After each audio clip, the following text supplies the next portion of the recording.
Parts of the cell के अंदर अब हम लोग यहाँ पे देखने वाले हैं क्या चीज, साइटोप्लाज्म के बारे में। तो साइटोप्लाज्म क्या होता है और ये कहाँ पर होता है, किस तरह का होता है, चलिए अब हम लोग यहाँ पे देखने का प्रयास करते हैं। तो जो आपका साइटोप्लाज्म हुआ करता है वो एक्चुअली क्या है, ये जेली लाइक सब्सटेंस हुआ करता है। इस बात का ध्यान रखिएगा, क्या होता है, जेली लाइक सब्सटेंस होता है। अब इसके लिए थोड़ा सा मैं आपको यहाँ पे कुछ एग्जाम्पल देना चाहूँगा। इसमें जैसे जेल टाइप का सब्सटेंस होता है ना, वो वाला, जैसे आप देखते होंगे एलोवेरा का जेल होता है, ठीक है। तो उसी तरह का यहाँ पर ये जो पूरा यहाँ पे आप पार्ट देख रहे हैं ना, इसके अंदर ये पूरा इस कलर का जो आपको दिखाई दे रहा है, ये वाला पूरा पार्ट, ठीक है, इस पूरे के अंदर, तो ये वाले पार्ट को ही हम लोग क्या कहा करते हैं, तो इस वाले पार्ट को हम लोग क्या बोला करेंगे, दैट इज साइटोप्लाज्म बोला करेंगे। क्या बोलेंगे, साइटोप्लाज्म, ठीक है। तो जैसा कि आप यहाँ पर भी देख सकते हैं, साइटोप्लाज्म किस वाले हिस्से को बोल रहे हैं, तो ये वाला जो अंदर का पूरा वाला हिस्सा यहाँ पे आप जो देख रहे हैं, इस जो कलर किया हुआ है, ठीक है, तो ये वाला बड़ा सा हिस्सा जो आप देख रहे हैं, ये पूरा पार्ट, ये आपका साइटोप्लाज्म होता है, ठीक है, साइटोप्लाज्म हुआ करता है। इसी तरह से इधर वाला हिस्सा भी आप क्या कर सकते हैं, देख सकते हैं कि ये जो है आपका पूरा का पूरा साइटोप्लाज्म के तौर पे ये है, ये पूरा जेल टाइप का हुआ करता है, ठीक है, जैसे एलोवेरा जेल वगैरह आप लोग यहाँ पे देखते होंगे, ठीक है। तो ये पूरा आपका क्या हो गया, साइटोप्लाज्म हो गया। अब ये जो साइटोप्लाज्म है ये प्रेजेंट कहाँ पर होता है, ये आप समझना है। तो ये सेल मेम्ब्रेन और न्यूक्लियस के बीच में होता है, ठीक है। तो जैसा कि आप यहाँ पे देख रहे हैं कि ये वाला जो ब्लैक बाउंड्री आपको दिखाई दे रहा है, ये क्या है, ये पूरा सेल मेम्ब्रेन है। और यहाँ पे आप देखें कि ये वाला जो इसके अंदर आपको दिखाई दे रहा है, ये क्या है, न्यूक्लियस है। तो ठीक ये क्या होता है कि सेल मेम्ब्रेन और न्यूक्लियस के बीच में ये आपका जो साइटोप्लाज्म है ये पाया जाता है, ठीक है। किसके किसके बीच में पाया जाता है, तो सेल मेम्ब्रेन के बीच में और न्यूक्लियस के बीच में पाया जाता है, कौन, दैट इज साइटोप्लाज्म, ठीक है। तो साइटोप्लाज्म कहाँ पाया जाएगा, ये बात अब आप समझ गए होंगे। अब इसके अंदर जो होता है, ये जो आपका साइटोप्लाज्म है, यहाँ पे जो ये वाला हिस्सा आपको दिखाई दे रहा है, इसमें बहुत अलग अलग तरह के कंपोनेंट भी पाए जाते हैं, ठीक है, जिसको हम लोग ऑर्गेनेल्स कहा करते हैं। तो बहुत सारे ऑर्गेनेल्स आपको मिलेंगे, जैसे कि इसके अंदर आपको माइटोकॉन्ड्रिया मिलेगा, गोल्गी मिलेगा, ठीक है, रिबोसोम्स और बहुत सारी चीज़ मिलेंगे, ठीक है। तो यहाँ पर ये समझना है कि ऐसा नहीं कि सिर्फ ये खाली रहता है, बल्कि इस पूरे वाले पार्ट के अंदर बहुत सारे कंपोनेंट्स या ऑर्गेनेल्स जो है सेल के वो मिला करेंगे, जैसे कि माइटोकॉन्ड्रिया मिलेगा, गोल्गी बॉडीज मिलेगा और रिबोसोम्स वगैरह आपको मिला करेगा। तो यहाँ पे देखिए कि एंडोप्लाज्मिक रेटिकुलम क्या होता है, जिसको हम लोग शॉर्ट में क्या बोला करते हैं, तो इसको हम लोग शॉर्ट में बोलते हैं ER बोला करते हैं। तो सबसे पहले देखिए कि एंडोप्लाज्मिक रेटिकुलम क्या होता है, तो it is well developed network of tubules, यानी कहने का मतलब ये हुआ कि यहाँ पर ट्यूब्यूल्स का नेटवर्क बना होता है। ध्यान से समझिएगा, एंडोप्लाज्मिक रेटिकुलम क्या होता है, तो ट्यूब्यूल्स का नेटवर्क बनता है, और ये जो नेटवर्क बनता है वो कहाँ पे बनता है, साइटोप्लाज्म में बनता है। कहाँ पे बनेगा, साइटोप्लाज्म। अब यहाँ पर ये जो बन रहा है नेटवर्क ट्यूब्यूल्स का साइटोप्लाज्म में, इसी को हम लोग कहा करते हैं एंडोप्लाज्मिक रेटिकुलम। अब इसको समझने के लिए जैसे यहाँ पे देखिए, इस फिगर में आप देख सकते हैं कि यहाँ से पूरा ये वाला जो पार्ट आपको दिखाई दे रहा है ब्लू कलर का, पूरा ये अंदर का हिस्सा, तो ये पूरा अंदर का हिस्सा क्या है, आपका साइटोप्लाज्म है। अब साइटोप्लाज्म में ये वाला आपको ट्यूब्यूल्स दिखाई दे रहा है, ट्यूब्यूल्स मतलब ट्यूब टाइप का, पाइप टाइप का आपको दिखाई देगा, ये सब ट्यूब्यूल्स बना हुआ है। उसी तरह से आप यहाँ पे देखेंगे कि ये ट्यूब्यूल्स बना हुआ है, ठीक है। तो इस तरह के जो ट्यूब्यूल्स बने हुए हैं, तो ये जो है कहाँ पर प्रेजेंट है, आपका साइटोप्लाज्म में है। कहाँ पर है, साइटोप्लाज्म में है।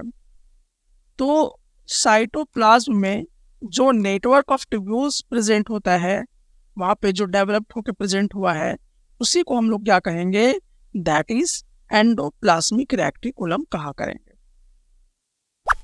अब यहाँ पे देखिए कि यहाँ पे जो भी आपके ट्यूब्यूल्स हैं, यानी कुछ ऐसे ट्यूब्यूल्स होते हैं जो सेल मेम्ब्रेन से कनेक्टेड होते हैं, कहाँ से कहाँ तक लेकर, सेल मेम्ब्रेन से लेकर आउटर न्यूक्लियर मेम्ब्रेन तक। अब आपके दिमाग में ये आना चाहिए कि सबसे पहले सेल मेम्ब्रेन हम बोलते किसे हैं। तो देखिए सेल का ये अंदर वाला जो बॉन्ड है आपको यहाँ से यहाँ दिखाई दे रहा है, ठीक है, ये वाला, ये सेल मेम्ब्रेन हो गया। और यहाँ पे जो आप देख रहे हैं ये वाला जो हिस्सा आपको दिखाई दे रहा है ये आपका न्यूक्लियस हो गया। तो न्यूक्लियस का जो आपका आउटर वाला रीजन है, ये वाला रीजन, इसको हम लोग क्या बोला करेंगे, आउटर न्यूक्लियर मेम्ब्रेन बोला करेंगे। क्या बोलेंगे, आउटर न्यूक्लियर मेम्ब्रेन बोला करेंगे। तो कुछ ऐसे आपके ट्यूब्यूल्स होते हैं जो न्यूक्लियर मेम्ब्रेन से सटा होकर कहाँ तक होता है, सेल मेम्ब्रेन तक उसकी कनेक्शन होती है, ठीक है। जैसे एग्जाम्पल के तौर पे अगर आप देखेंगे तो यहाँ पर आपको दिखाई देगा, ये वाला पूरा देखिए कि आपका क्या है, यहाँ पर आप देख सकते हैं कि ये पूरी तरह से यहाँ पे आप देखिए जो न्यूक्लियर मेम्ब्रेन है उससे अटैच है, और जो आपका यहाँ पर देखिए जो सेल मेम्ब्रेन है उससे अटैच है। तो यहाँ से यहाँ ये पूरा जो है एक अटैचमेंट अपना यहाँ पे दिखा रहा है, ठीक है, यहाँ से यहाँ तक। तो ये जो है आपका क्या है, ट्यूब्यूल्स है। तो कुछ कुछ ऐसे ट्यूब्यूल्स हुआ करते हैं जो सेल मेम्ब्रेन से लेकर न्यूक्लियर मेम्ब्रेन के, कौन सा मेम्ब्रेन में दो हिस्से होते हैं न्यूक्लियस के अंदर, एक आउटर न्यूक्लियर मेम्ब्रेन होता है और एक इनर होता है। तो आउटर न्यूक्लियर मेम्ब्रेन तक ये क्या होते हैं, कनेक्टेड हुआ करते हैं, और ये पूरे सेल में क्या फॉर्म करेंगे, नेटवर्क का फॉर्मेशन करेंगे, ठीक है। तो एंडोप्लाज्मिक रेक्टिकुलम क्या है, एक तरह का नेटवर्क बनाता है सेल के अंदर, और इसको अच्छे से आप दिमाग में पिक्चराइजेशन कर सकते हैं कि साइटोप्लाज्म के अंदर एक ट्यूब्यूल्स जो होता है ये इस तरह का जो है यही नेटवर्क बनाने का काम करता है, ठीक है। तो यही आपका क्या करेगा, नेटवर्क बनाने का काम करेगा, और इसी को हम लोग क्या कहेंगे, एंडोप्लाज्मिक रेक्टिकुलम कहा करेंगे। अब देखिए ये जो आपका एंडोप्लाज्मिक रेक्टिकुलम है ये दो तरह का होता है। ये कितने टाइप्स का होगा, तो ये 2 टाइप्स का हुआ करेगा।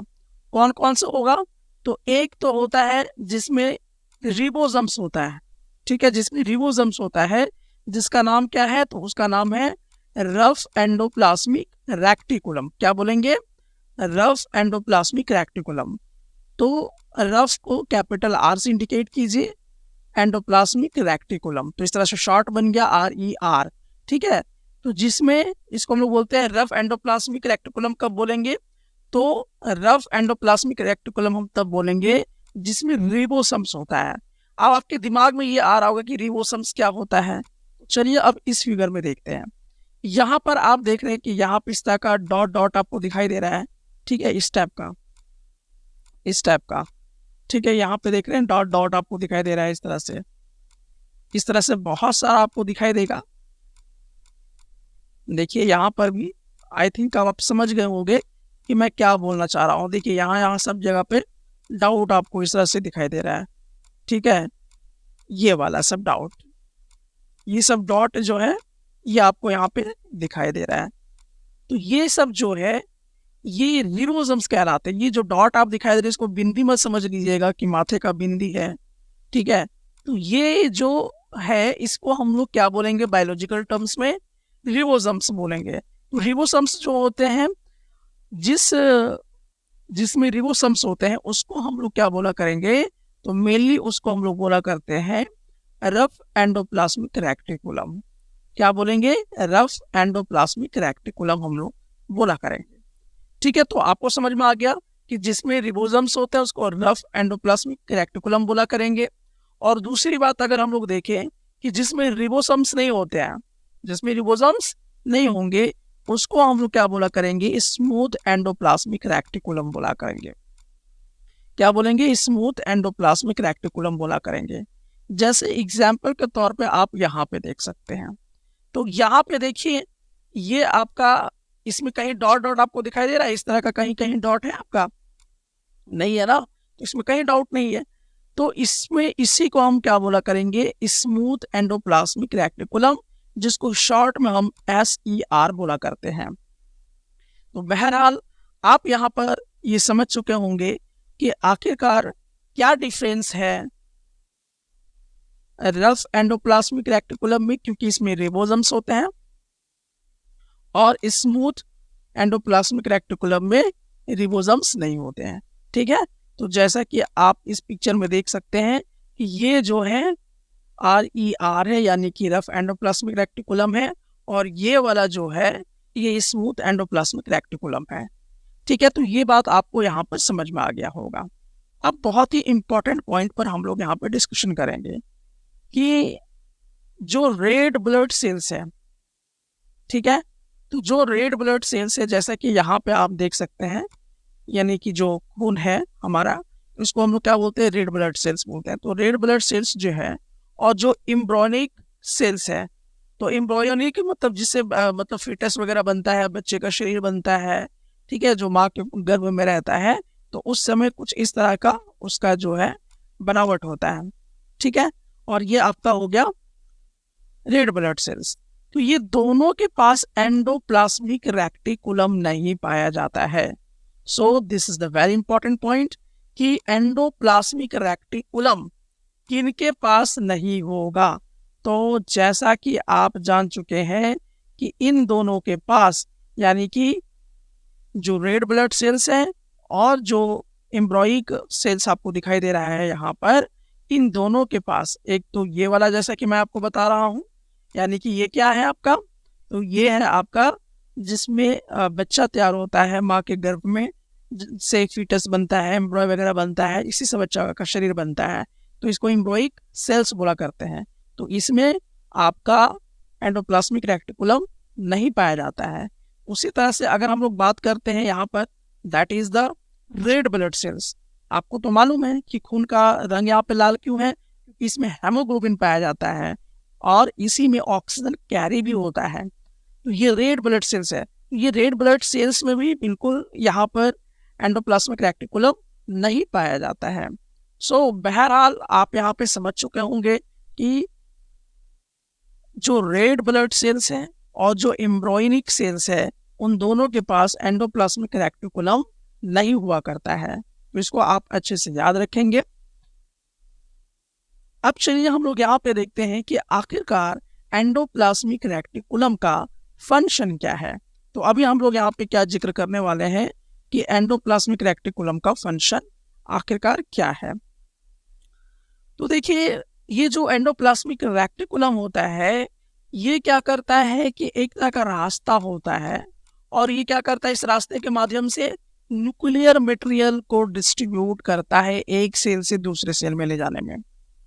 क्या करेगा, एक सेल से दूसरे सेल में ले जाने के लिए न्यूक्लियर मटेरियल को ये ट्रांसफर करेगा। एक तरह का रास्ता, जैसे बस चलने के लिए सड़क बनाए जाते हैं, ठीक है, ट्रेन चलने के लिए पटरियां बिछाई जाती हैं, उसी तरह से अगर न्यूक्लियर मटेरियल को एक सेल से दूसरे सेल में लेके जाना है, तो ये पाथवे बनाने का काम एंडोप्लाज्मिक रेक्टिकुलम का जो है ये क्या करता है। तो अब यहाँ पे आपको क्या देखना है कि न्यूक्लियर मटेरियल का क्या मतलब हुआ। तो न्यूक्लियर मटेरियल कहने का मतलब हुआ कि जैसे जेनेटिक चीज़ें जो है होती हैं, उसको कैसे कैरी करना है। ठीक है, तो ये सब चीज़ें न्यूक्लियर मटेरियल कैरी करने का काम आपका एंडोप्लाज्मिक रेक्टिकुलम जो है ये क्या करता है। साथ ही साथ यहाँ पे जो आपका रफ एंडोप्लाज्मिक रेक्टिकुलम है, RER का क्या मतलब हुआ। तो RER का मतलब जैसा कि आप जान रहे हैं कि रफ एंडोप्लाज्मिक रेक्टिकुलम हुआ करता है। तो ये बनाता क्या है, ये बनाता है प्रोटीन्स। क्या बनाएगा, प्रोटीन्स। तो प्रोटीन्स बनाने का काम कौन करता है, रफ एंडोप्लाज्मिक रेक्टिकुलम क्या करता है। अब दूसरा जो हम लोग यहाँ पे डिस्कशन करेंगे, दैट इज SER। SER का क्या मतलब है। तो जैसा कि आप यहाँ पे जान रहे हैं कि S का मतलब हो गया स्मूथ एंडोप्लाज्मिक रेक्टिकुलम। तो ये क्या बनाता है, ये सिंथेसाइज करेगा फैट्स को, ठीक है, और दूसरा क्या सिंथेसाइज करेगा, कैलेस्ट्रॉल को। तो यहाँ पर आपको ध्यान रखना है कि कैलेस्ट्रॉल कौन बना रहा है? कैलेस्ट्रॉल बनाने का काम किसका है? एसईआर का। फैट बनाने का काम किसका है? एसईआर का। ठीक है, अब जैसे कि हम लोग इस फिगर के माध्यम से थोड़ा सा यहाँ पर समझने का प्रयास करेंगे। तो जैसे कि आप देखिए कि फूड वगैरह जो भी चीज़ें हैं वो हम लोग खा रहे हैं, तो यहाँ पर ये वाला जो आपको दिखाई दे रहा है इस टाइप का, जो भी आपको बूंदा बूंदी इस टाइप का दिखाई दे रहा है ना, गोल गोल टाइप का, ठीक है, तो ये क्या रिप्रेजेंट कर रहा है? ये रिप्रेजेंट कर रहा है कैलेस्ट्रॉल को। किसको रिप्रेजेंट कर रहा है? कैलेस्ट्रॉल को। तो देखिए फूड के माध्यम से और लीवर से, ठीक है, जो आपका लीवर है और जो आपका फूड है, दूध है, अंडा है, ठीक है, तो इन सब के माध्यम से कैलेस्ट्रॉल जो है ये आपके बॉडी के अंदर एंट्री कर रही है। ठीक है, ये आपका बॉडी के अंदर कैरी कर रहा है। तो ये जो आपका कैलेस्ट्रॉल बन रहा है, ये कैलेस्ट्रॉल बनाने का काम किसका है? ये कैलेस्ट्रॉल बनाने का काम किसका है? स्मूथ एंडोप्लाज्मिक रेक्टिकुलम है। फैट्स भी बनाने का काम किसका है? तो आपका स्मूथ एंडोप्लाज्मिक रेक्टिकुलम का है। तो आई थिंक यहाँ तक ये बात आपको समझ में आ चुका होगा। और बहरहाल हम यहाँ पे देखते हैं कि जो आपका एंडोप्लाज्मिक रेक्टिकुलम है ये एक चैनल बनाता है ताकि जो प्रोटीन्स है उसको क्या क्या किया जाए, उसको ट्रांसपोर्ट किया जाए। कहाँ से कहाँ? From one part of the cell to another, cell के एक हिस्से से दूसरे हिस्से तक। ठीक है, सो अब यहाँ पे देखिए कि द प्रोडक्ट्स ऑफ ईआर यानी कि जो एंडोप्लाज्मिक रेक्टिकुलम है इसके जो भी प्रोडक्ट्स बनते हैं, जैसे कि मान लिया प्रोटीन बनता है, फैट्स बनता है, कोलेस्ट्रॉल बनता है, तो जैसे कि एग्जांपल के तौर पे हम क्या ले रहे हैं? प्रोटीन ले रहे हैं। तो प्रोटीन का इस्तेमाल क्या चीज में किया जाता है? सेल मेम्ब्रेन को बनाने में किया जाता है। ध्यान से याद रखिएगा, क्या है, किसको बनाने में इस्तेमाल कर रहा है? इसको सेल मेम्ब्रेन को बनाने में। और सेल मेम्ब्रेन मैंने आपको बताया कि सेल मेम्ब्रेन क्या होता है, तो जैसा कि आपको मैंने यहाँ पर भी बताया कि ये वाला जो है हिस्सा, ये वाला हिस्सा that is the cell membrane. तो सेल मेम्ब्रेन बनाने में जो है इसका एक अहम रोल हुआ करता है। ठीक है, और इस प्रोसेस को हम लोग क्या बोलते हैं? जिस प्रोसेस से सेल मेम्ब्रेन बनता है इसको हम लोग बोला करते हैं मेम्ब्रेन ऑफ बायोजेनेसिस। क्या बोलेंगे? मेम्ब्रेन ऑफ बायोजेनेसिस बोला करेंगे। और इसमें एक एंजाइम्स होता है, ठीक है, and hormones are for other functions. तो इसमें जो एंजाइम्स है वो अलग फंक्शन करता है, हार्मोन्स जो है वो अलग फंक्शन करता है। ठीक है, तो इस प्रकार से आपने ये समझ लिया कि एंडोप्लाज्मिक रेक्टिकुलम का फंक्शन क्या है। आई थिंक कि इतने में आपको अच्छे से ये बात क्लियर हो गई होगी कि आखिरकार एंडोप्लाज्मिक रेक्टिकुलम का फंक्शन क्या है, क्या क्या करता है। तो आपने यहाँ पे देख लिया कि न्यूक्लियर मटेरियल को ये डिस्ट्रीब्यूट करता है, प्रोटीन बनाने का काम करता है, फैट्स बनाने का काम करता है, कोलेस्ट्रॉल बनाने का काम करता है, और ट्रांसपोर्ट ऑफ प्रोटीन्स को ट्रांसपोर्ट भी करता है। ठीक है, और सेल मेम्ब्रेन वगैरह बनाने में भी काम करता है। तो ये इसके फंक्शंस हो गए। ठीक है, दूसरा आपने यहाँ पे स्टडी किया कि जो रिबोसोम्स होते हैं वो 2 टाइप्स के होते हैं। ठीक है, तो यहाँ पर आप देख सकते हैं कि जो रेक्टिकुलम है, एक तो स्मूथ एंडोप्लाज्मिक रेक्टिकुलम होगा और दूसरा रफ एंडोप्लाज्मिक रेक्टिकुलम होगा। तो ये 2 अलग अलग जो है आपके बनाए गए हैं। दूसरी बात अगर हम लोग यहाँ पे देखें कि एंडोप्लाज्मिक रेक्टिकुलम जो है ये नेटवर्क ऑफ ट्यूब्यूल्स का बना हुआ है जो कि साइटोप्लाज्म में पाया जाता है, और ये कनेक्टेड होता है सेल मेम्ब्रेन से लेकर आउटर मेम्ब्रेन, न्यूक्लियर के आउटर मेम्ब्रेन तक। ठीक है, तो यहाँ तक आपको ये बातें समझ में आ गई होंगी, ये आपका रिवीजन भी हो चुका है। तो आपको ये वीडियो कैसा लगा आप ज़रूर कमेंट सेक्शन में आके बताइएगा भी, और साथ ही साथ लाइक और शेयर करना बिल्कुल मत भूलिएगा।